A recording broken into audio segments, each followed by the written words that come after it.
When 343 Industries took over the Halo franchise from Bungie, 343 promised that they were going to refresh the series in such a way that it would appeal to longtime fans and newcomers alike. Though a serious effort was made, the incoming studio fell far short of the legacy that Bungie left behind, and the poor handling of the series created no small amount of animosity between longtime fans of Halo and 343 Industries.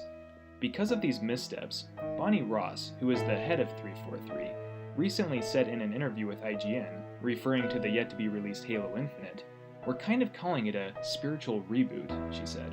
While the term reboot gets thrown around a lot these days with the epidemic of reboots and reimaginings that plague Hollywood, the question becomes, was it a coincidence they used the word spiritual to describe their new take on the Halo universe?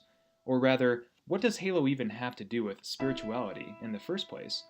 Religious symbology and terminology is nothing new when it comes to the lore of Halo, so it seems appropriate that if 343's heart is truly set in the right place, looking at the spiritual roots of Halo is the best place to start if they want to do what's right by Halo fans. In Christian theology, Christ came to fulfill the law and the promises made to the Israelites by Jehovah, the God of the Old Testament. 343 Industries, on the other hand, needs to restore the goodwill of Halo fans and fulfill the promises they made by making a genuinely good Halo game. But how did we get to this point where a spiritual reboot is necessary in the first place? What did 343 do, exactly, that alienated their fanbase so dramatically? While Halo 4 and Halo 5 Guardians were serviceable entries in the Halo franchise, they didn't appeal to staunch fans who felt that 343 were dumbing down their beloved franchise for mass market appeal. When 343 took over with Halo 4, they specifically brought on people to the project that were not fans of the original Halo trilogy, or that wanted to see it updated in some way. They did this in the hopes of breathing new life into the series and setting their planned trilogy apart from Bungie's revered games. While their motivations of wanting to try something new was understandable, what became obvious was that 343 never understood the essence of what made the Halo franchise so enduring in the first place. In short, they underestimated the community, which helped make Halo the cultural phenomenon that it turned out to be. As the story goes, 343 even went out of their way to scrap bits of the game that they felt were too traditional. What they failed to understand was that tradition is the foundation of the Halo universe. In many ways, Halo became a tradition to my friends and I, so when 343 callously wanted to make changes because it was too traditional, that sentiment went against everything that Bungie believed in. Bungie stood for community and quality. Changing those pillars was a recipe for disaster. One way that you could describe it is that Halo is almost like a religion in and of itself, and like any good religion, there are rules and commandments that ought not to be broken or altered. Halo was not made to be recreated, updated, and changed needlessly. 343 incorrectly assumed that Halo was simply a story with parts and characters that could be twisted and broken apart to suit their vision. Disney has run into similar problems with the new Star Wars trilogy, because they ignored the community of fans and twisted the story into an incoherent mess that bore little resemblance to the films that came before. Like any great epic, the Halo universe is truly more than the sum of its parts. Similar to great literary works like The Lord of the Rings, there is meaning behind Halo's lore that goes beyond mere science fiction tropes and epic space battles. Now, while I would never suggest that Halo is literally a religion, there is something spiritual about the adventures of Master Chief and Cortana. Halo is wrapped up in spiritual and religious themes that touch the human spirit in a meaningful way. We first get this sense of spirituality when the legendary space monks first begin their iconic Gregorian chant over the menu screen. This haunting and distant music imbues Halo with an ancient and religious thread that ties the series together. From there, religious symbology is peppered throughout the games in many subtle and not so subtle ways. The first clue of the underlying religious symbolism of Halo is of course the ring itself, the halo which Master Chief first crash lands on in Combat Evolved. In Christian theology, halos have always been a symbol of righteousness and purity, and are mostly worn by angels and saints. Going even further, Master Chief's name, John 1:17, is a direct reference to either of the New Testament verses, John 1:17, or Revelation 1:17, which reads, "Fear not, I am the first and the last."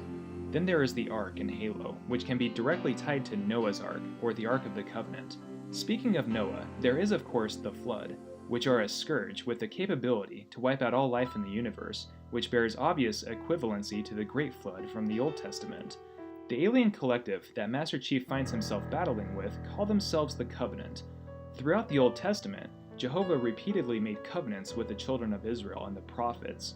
In fact, the leaders of the covenant are called prophets. The covenant utilized vehicles with names such as Spirit, Wraith, Banshee, Ghost, and Seraph, which all have mystical and spiritual roots. To Judaism theology, seraphim are celestial beings and are most commonly recognized as the two gold figures that sit atop the Ark of the Covenant. For the UNSC, there are vehicles such as Behemoth and Leviathan, which are two creatures referenced in the Book of Job. The musical track, On a Pale Horse, refers to Revelation 6:8, which reads, "And behold, a pale horse, and he who sat on it, his name was Death, and hell followed with him." The Spartans and their armor, Mjolnir, which is the name of Thor's mystical hammer, harken back to ancient Greek and Norse myths. Even the Covenant general, who comes to be known as the Arbiter, gets rejected by his own and suffers torture at their hands in a manner not too dissimilar from the crucifixion of Jesus at the hands of the Romans. He then is reborn into the Arbiter, akin to how Christ rose from the dead. Like the Holy Spirit in Christianity, Cortana is a still, small voice, who is your guide to help you along your path. As we can see, there is no shortage of religious and spiritual symbolism throughout the universe that is inhabited by Master Chief and Cortana, and these examples only scratch the surface of the underlying themes that permeate the Halo universe. But what do all these metaphorical instances even mean? Well, that Halo is not only influenced by a sense of spirituality, but that it was designed to be something of a spiritual experience in and of itself. You could say that Halo should be a spiritual adventure of sorts. By its very nature, these stories should have a sense of wonder and discovery. Spirituality doesn't mean discovering something new. It usually means unearthing something inside each and every one of us that was already there. It is a journey of self-discovery and learning about our place in this physical and not-so-physical universe. Winston Churchill said it best when he said, "The destiny of man is not measured by material computations. When great forces are on the move in the world, we learn we're spirits, not animals." He went on to say, "There's something going on in time and space, and beyond time and space, which, whether we like it or not, spells duty." In other words, spirituality is equivalent to a sense of purpose. If 343 Industries is to take their own words seriously, then they should take a cue from the traditional and spiritual roots of the preceding games and lore, and use those ideas to craft a story and experience of epic proportions. In this sense, using the word spiritual is a perfectly appropriate choice of words. The question becomes, will Infinite be a true spiritual reboot? In the interview with IGN, Ross continued by saying, "There has been a lot of introspective time to really reflect on what we have done as 343. Where have we made mistakes? Where have we hit it right? What does Halo mean to all of us? That Halo Infinite reveal trailer we did is what Halo means to the studio. Maybe it took us 2 games to get there, and I think we've done good things and bad things. But what does Halo mean to us? It is about hope, and wonder, and heroism, and humanity, and community, and bringing a community together. This gives me hope that 343 is on the right track, but words have meaning. You can't throw out words like hope, wonder, and humanity without any design or purpose behind them. These particular words have deep significance to the Halo community, and they shouldn't be used lightly. To 343 Industries, I would say this: take your words seriously, and bring the traditions and spiritual roots back to Halo. Bring back the hope and the wonder. Don't let this chance go to waste like you have in the past, but think of this as a baptism, an atonement, and finally, finish the fight.